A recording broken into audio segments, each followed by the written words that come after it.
désormais largement emprunter l'avenue qui va l'amener jusque devant le palais de Buckingham. Non loin de là, Étienne Lénart, vous pouvez, comme nous, palper, suivre, entendre cette atmosphère de recueillement et de douleur, finalement, de la foule qui s'est massée tout au long du parcours. Étienne?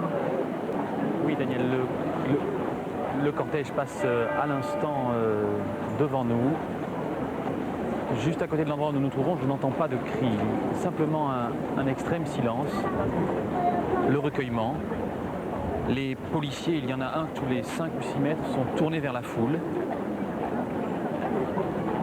Et ce cortège passe très lentement. Les chevaux sont au pas. Les gens sont silencieux. Tout le monde s'est arrêté.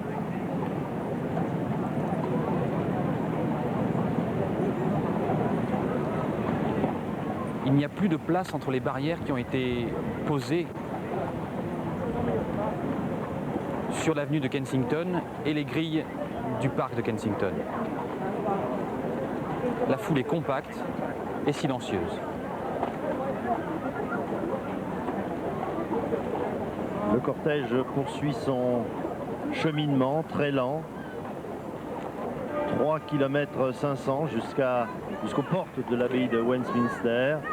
Et toujours, vous l'entendez, autour du cercueil, lorsqu'il passe à proximité, ces cris, ces appels, Diana.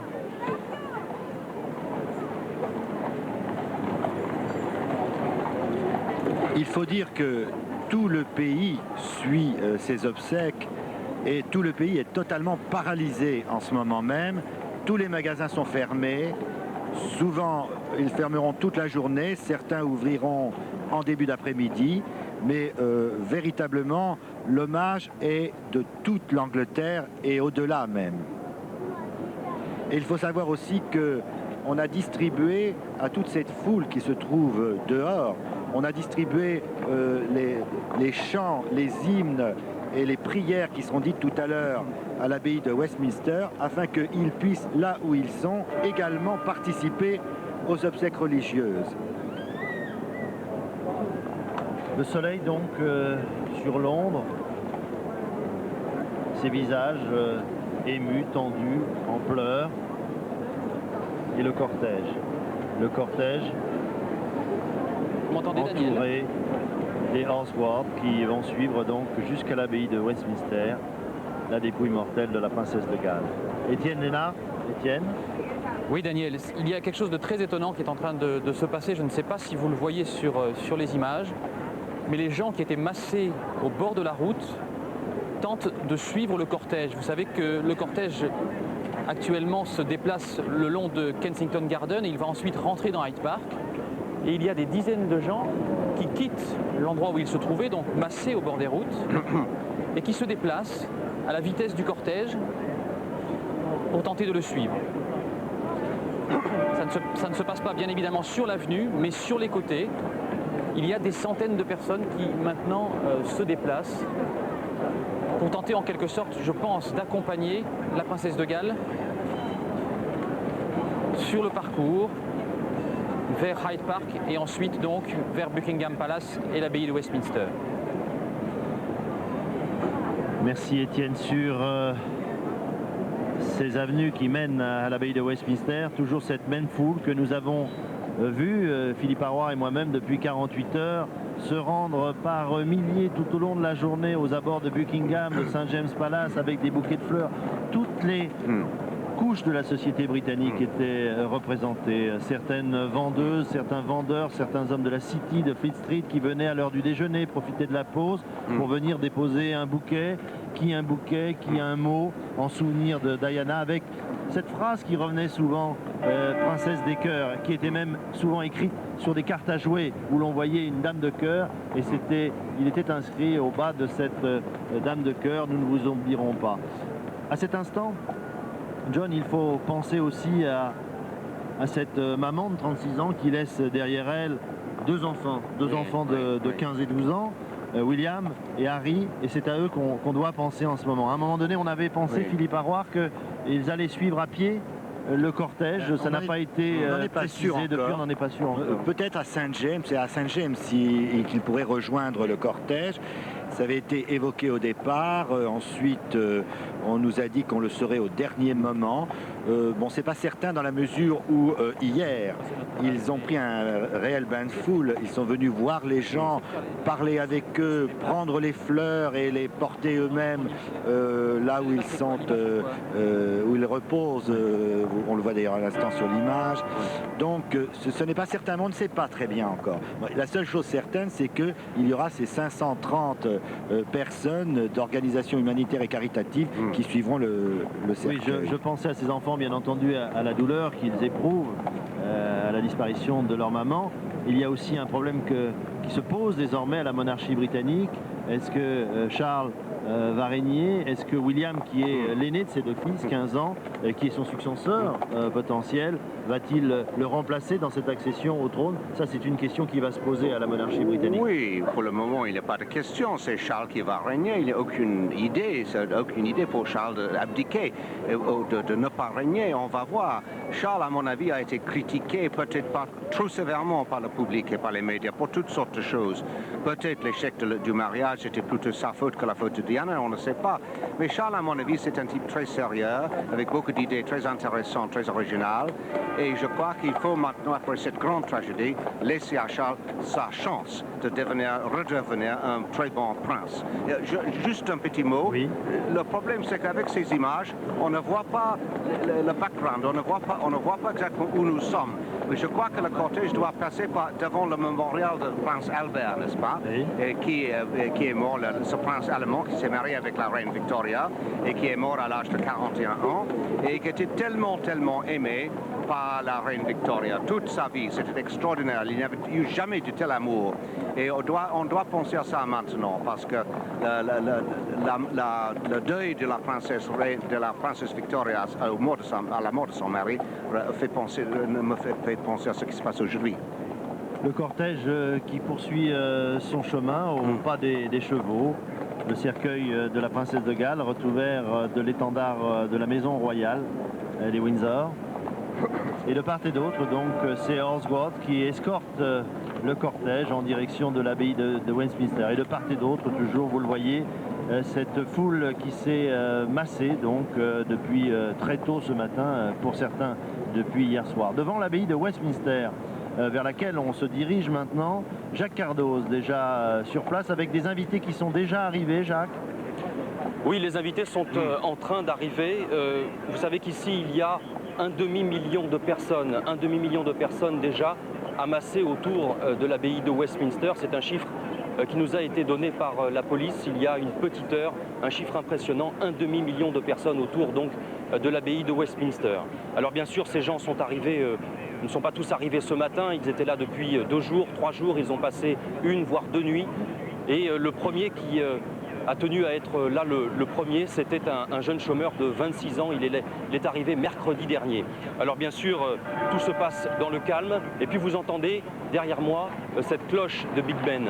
Big Ben a décidé de sonner une fois par minute pendant 2 heures jusqu'à l'arrivée du corps et jusqu'au début de la cérémonie religieuse qui sera donc célébrée ici dans 2 petites heures. Alors vous y faisiez allusion, Daniel, il y aura 1900 invités. Certains sont en train d'arriver en ce moment même.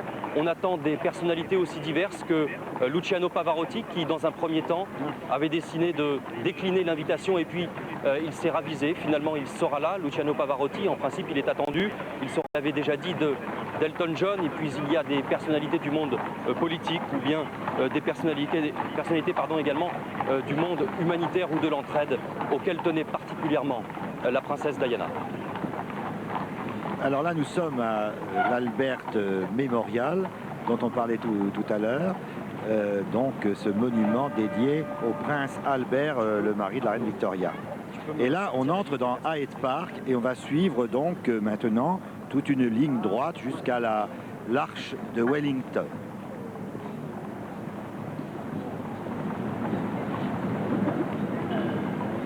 On parlait tout à l'heure du prince William. Et on se demande maintenant si toute l'attention qui était focalisée sur Diana ne va pas se reporter sur son fils aîné, ce jeune prince timide de 15 ans qui ressemble beaucoup à sa mère. Et on l'a vu lorsqu'il est sorti hier et avant-hier. On a vu que les gens lui disaient mais on n'oubliera pas votre mère, elle est dans vos yeux, disaient certains. Et on se demande donc si c'est pas ce jeune prince qui tout à coup va être un peu ennuyé par certains médias. Oui, alors ça, je crois que les médias doivent maintenant laisser le prince William en tranquillité. Parce c'est un âge très sensible, à 15 ans. Et dans quelques années, il sera adulte. Mais il faut qu'entre-temps, il n'est pas trop harcelé par les médias. Mais les médias ont eu tendance à harceler la famille royale. Et je crois que maintenant, surtout après la mort de Diana, d'une façon très tragique, il faut une sorte d'entente avec les médias, sinon une législation pour empêcher les médias de harceler la famille royale et surtout le jeune William. Étienne Lénard nous disait à l'instant que la foule, et on la voit là, effectivement, essaie de suivre le cortège qui emporte le cercueil de Diana vers l'abbaye de Westminster, essaye donc de suivre le cortège en longeant les barrières derrière la foule qui est massée pour essayer de suivre le parcours tout au long des 3 km 500. Étienne, est-ce que vous êtes toujours à Kensington Palace? Est-ce que la foule continue de se déplacer au fur et à mesure que le cortège avance? Oui, absolument, Daniel. Et le problème va être lorsque le cortège arrivera au bout de Hyde Park, car la foule sera vraisemblablement à cet endroit bloquée et ne pourra plus avancer. Il y a encore quelques centaines de personnes qui restent massées le long du parcours. Je pense qu'elles attendent de voir éventuellement le passage des voitures qui pourraient emmener des membres de la famille royale ou des membres de la famille Spencer qui quitteraient Kensington Palace pour se rendre à l'abbaye de Westminster. Mais les gens continuent donc d'emprunter les allées parallèles pour suivre le cortège ou en tout cas le rejoindre lorsqu'il arrivera au bout de Hyde Park et qu'il redescendra vers le palais de Buckingham. Le cortège qui poursuit son chemin au pas des chevaux vers l'abbaye de Westminster, où aura lieu tout à l'heure la cérémonie. Et je vous les laisse entendre sur le passage toujours ces cris de douleur, ces pleurs de la foule qui s'est massée tout au long du parcours emprunté par le cercueil de la princesse de Galles. Là, nous voyons le Royal Albert Hall, qui est le réel temple de la musique à Londres, qui est aussi une construction voulue par le prince Albert. Oui, bien sûr. Il y a des concerts, promenade concerts très connus qui se passent là actuellement. Mais le Royal Albert Hall est utilisé aussi pour le boxe, les sports, les concerts pop, les grands ralliements religieux, toutes sortes de choses. Et la princesse Diana a souvent présidé des cérémonies Royal Albert Hall. Oui, oui.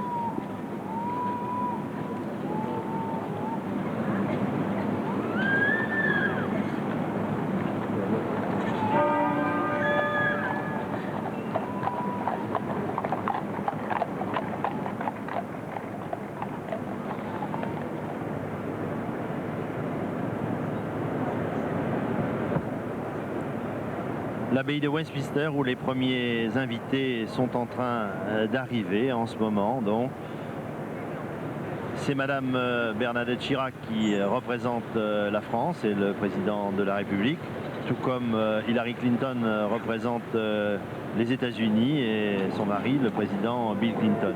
Il y aura de nombreux chefs d'État, non pas chefs d'État, mais chefs de famille royale étrangères représentés à cette cérémonie et au moins 4 anciens premiers ministres britanniques, sans compter bien entendu l'ensemble de la famille royale et de la famille Spencer, la famille de Diana. Oui, Madame Chirac, après les obsèques, participera à un déjeuner offert par Tony Blair, le Premier ministre, en compagnie de Hillary Clinton, également de Madame Moubarak, qui était présente également à Londres.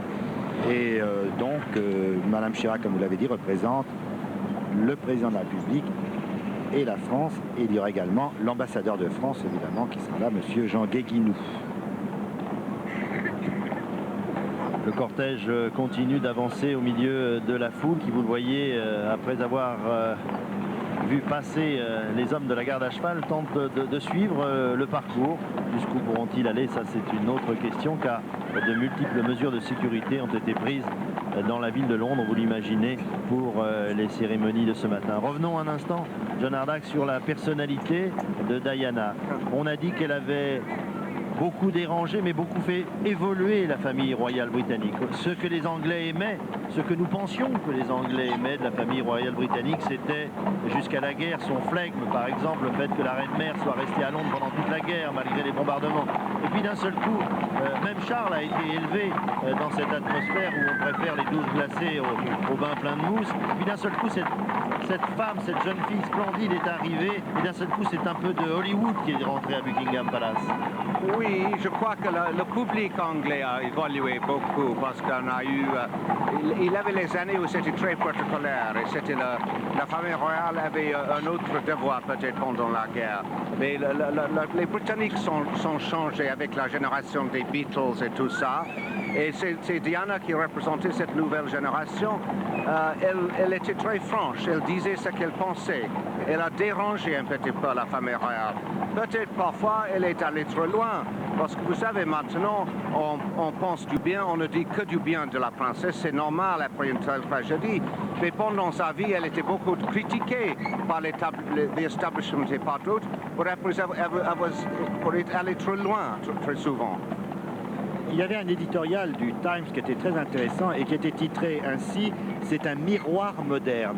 Et c'est très juste ça, en fin de compte. C'était une princesse de la modernité, en fin de compte. Oui, une princesse de la modernité et aussi une princesse de la souffrance.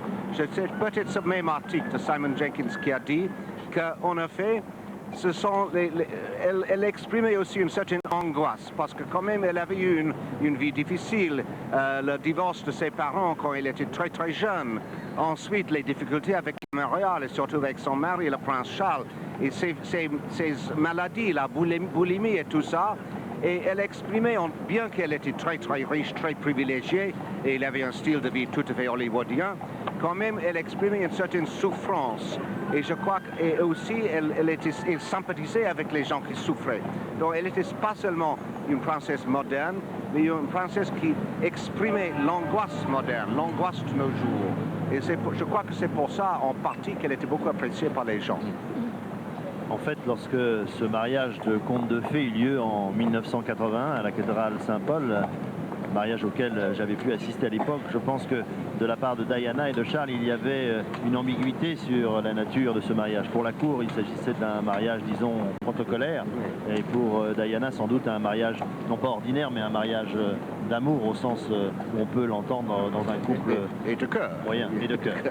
D'ailleurs, pour bien comprendre cette ambiguïté, ce paradoxe, et qui explique peut-être la suite donc de l'aventure malheureuse de ce mariage, je me réfère au récit d'un homme qui connaissait bien les deux, qui connaissait le prince de Galles et qui connaissait Diana, de son mari. Oui, c'est très émouvant, oui, c'est très vrai. Et il y a un psychologue de l'université de Manchester aussi qui a dit une chose très juste. Il a dit elle n'était pas simplement une icône nationale, la princesse d'un conte de fées, mais la Britannique la percevait comme quelqu'un de très semblable à eux, à de nombreux titres. Le cortège poursuit son chemin, donc, en direction de l'abbaye de Westminster, tout autour de cette foule. La foule des Anglais venus en masse, donc, ce matin, suivre ces obsèques. On dit la monarchie britannique en difficulté. Un dernier sondage indiquait il y a une quinzaine de jours à peine que 48% des Britanniques pensaient que finalement la monarchie, eh bien, aujourd'hui était un phénomène désuet. On se demandait à quoi il servait. Certains membres de la famille royale britannique se posent même parfois la question. Je crois même que le prince Charles, un jour de déprime, je crois que c'était après la mort de son grand-oncle, celui qu'il aimait, Lord Mountbatten, s'était dit, après tout, à quoi servons-nous aujourd'hui? Et pourtant, ils sont là, ce matin, des millions à suivre la dépouille mortelle de la princesse de Galles. Oui, bien sûr. La famille royale a eu beaucoup de difficultés. Et maintenant, il faut savoir, il faut attendre, on ne peut pas dire maintenant, si la mort tragique de la princesse va donner un nouveau souffle à cette famille royale, va aider la famille royale à résoudre ses difficultés finalement et à résoudre ses problèmes affectifs avec le public, ou bien est-ce que la mort de Diana serait aussi un coup mortel un jour pour la famille royale. Mais vous savez, il ne faut pas, je m'excuse de mettre un mot un peu douteux pendant cette cérémonie, mais vous savez, je crois qu'à l'étranger, dans un pays comme la France, qui est une république, mais avec une histoire royale, monarchique, on a tendance à exagérer l'importance de la famille royale dans la vie britannique. La Grande-Bretagne, comme d'autres pays, comme la France, elle a d'autres problèmes. Elle a des problèmes de chômage, difficultés économiques, rivalité sociale. Que nous découvrons là à l'intérieur de l'abbaye de Westminster, et puis aussi des artistes. On a parlé tout à l'heure de Luciano Pavarotti, nous parlons maintenant d'Elton John, le plus célèbre chanteur de pop musique britannique, qui va tout à l'heure chanter à l'intérieur de l'abbaye de Westminster, ce qui n'est tout de même pas courant lors d'une manifestation royale. C'est dire combien on y revient chaque fois. Diana a changé la nature, quoi qu'on en dise et quoi qu'on en pense et quoi que veuille en penser l'opinion publique britannique, ou la famille royale a changé beaucoup de choses dans la manière d'être de cette famille. Parmi les invités, il faut signaler qu'il y aura monsieur et madame Al-Fayed, donc le père et la belle-mère de Dodi Al-Fayed, qui est mort dans le même accident de voiture que celui de Diana dimanche à Paris. Ils ont été invités et ils ont accepté. Monsieur Al-Fayed est propriétaire, entre autres, du magasin Harrods à Londres, et pour la première fois, le magasin Harrods sera fermé un samedi toute la journée. Oui, et Harrods n'est pas loin du cortège. Nous avons passé, c'est tout près de Albert Hall, on a fait Harrods. Voici donc les premiers invités qui pénètrent à l'intérieur de l'abbaye de Westminster. La reine arrivera tout à l'heure. Elle arrivera bien entendu en dernier pour assister aux cérémonies qui vont durer environ 45 à 50 minutes et qui seront marquées par des événements très très différents, Philippe Arroir. Est-ce que vous pouvez nous les détailler? Oui, tout à fait. Donc à 10h35, 11h35 heure de Paris, arrivera la famille Spencer. 10 minutes plus tard, la famille royale. Et 5 minutes avant le début de la cérémonie, la reine. Ex-prime ministers. Là, c'est monsieur James Callaghan, qui est l'ex-premier ministre de Grande-Bretagne, qui lui aussi arrive invité avec devant lui la baronne Thatcher, puisqu'on dit ça maintenant, Margaret Thatcher, donc également ancien premier ministre, et c'était donc à côté d'elle son mari, monsieur Thatcher. Arrivent donc là les anciens premiers ministres. On attend également Edward Heath et John Major, bien sûr, et Tony Blair, qui est l'actuel premier ministre. Donc, ce sera une cérémonie très de la vie de la princesse décédée. Je crois personnellement, a-t-elle dit, que des leçons doivent être tirées de sa vie et de l'extraordinaire et émouvante réaction à sa mort. Et elle a ajouté, pour terminer, je partage votre détermination, en parlant du peuple britannique, à chérir sa mémoire. Oui, oui, je crois que c'était très émouvant, parce que probablement c'était très difficile pour elle de dire des choses comme ça. Parce que les deux femmes ne s'entendaient pas. Oui, parce que les deux femmes ne s'entendaient pas. Ils représentaient deux courants très différents. Elles avaient des idées très différentes sur l'avenir de la monarchie. Mais je crois que la reine a compris que le peuple avait un tel amour pour Diana qu'il faut qu'elle disait quelque chose de bien. Elle ne pouvait pas aller contre. Non, et non. Pourtant, c'est elle, il faut le rappeler, qui, dès 1990, et en 1992, très exactement, a exigé d'abord la séparation officielle du couple, et puis le divorce tel qu'il a pris corps en 1996. Oui, et je crois que pourquoi est-ce que la famille royale n'a rien dit pour 4 ou 5 jours? Je crois que vraiment, elles étaient tellement bouleversées par cette tragédie, c'était impossible pour eux de parler, n'est-ce pas? C'est pas dans la tradition, n'est-ce pas? Normalement, en Grande-Bretagne, la reine, la famille royale, ne parle jamais en public, sauf au moment officiel. Il a été assez étonnant de constater que ces obsèques se passent à l'abbaye de Westminster. Ça, c'est vraiment une volonté royale. Peut-être que la famille Spencer aurait préféré que cela se passât dans un endroit plus, moins prestigieux, si je puis dire, parce que l'abbaye de Westminster, c'est quand même, c'est pas n'importe quelle église à Londres. Non, mais c'est pas l'église la plus importante. Et Londres est la cathédrale de Saint-Paul. Et c'est là que normalement les plus grandes cérémonies se passent. Mais l'abbaye de Westminster a toujours eu un rôle très spécial dans la vie de la Grande-Bretagne. Ce n'est pas une cathédrale, mais c'est une abbaye, mais c'est l'abbaye la plus importante du pays, certainement. Et c'est très prestigieux parce que c'est là où sont enterrés, c'est là où étaient couronnés autrefois pas mal de rois. Et c'est Première grande retransmission télévisée en Eurovision, le couronnement de la reine Elisabeth. Et il faut dire aussi que c'est à l'abbaye de Westminster que se sont mariés les parents de Diana, les Spencer. Ils se sont mariés donc dans cette abbaye. Ils ont divorcé par la suite, bien évidemment, comme on le sait. Bukiety białych lilii. Jeden od jej brata